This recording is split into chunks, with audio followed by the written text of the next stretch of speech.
Hey basketball guys, we have news. Let's go to more news from the Golden State Warriors, but before that, don't forget to subscribe to the channel and leave your like. Without a doubt, Chris Paul is a star, but the fans owe him a debt. Will Paul start playing or will he come off the bench?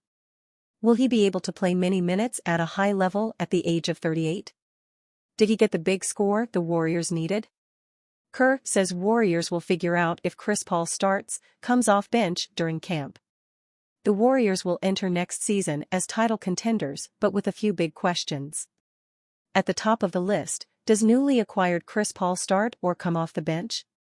While the logical basketball play may be to bring CP3 off the bench and keep an impressive starting five together, Paul doesn't seem very enthused about that idea. When Steve Kerr was asked about it at Team USA training camp in Las Vegas, Kerr is the USA basketball head coach. He kicked the can down the road and said they will figure it out in training camp, via Tim Bontemps of ESPN. I think that'll be a case where you get 3 weeks of training camp before that first game, Kerr told ESPN. We'll just look at all kinds of different combinations. The challenge for Kerr is not that CP3, Stephen Curry and Klay Thompson will play a lot of minutes, but rather how to keep those minutes down and keep players fresh and rested for the playoffs.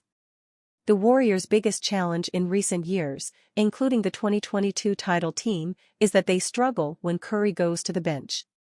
Paul can fix that. His running a slowed-down pick-and-roll game with Jonathan Kuminga, Dario Saric and others on the second unit would keep the Warriors from falling off a cliff when Curry goes to the bench. However, Paul has not come off the bench once in 1,363 NBA regular season and playoff games. Not one time.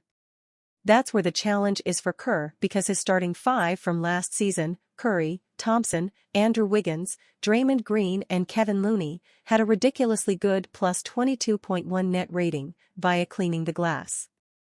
The Warriors want that unit to play a lot of minutes, maybe to start games, but now it's back to CP3 coming off the bench. And what unit closes games? Kerr has training camp to sort that out. His biggest task this season will be less XS and OS and more player and ego management.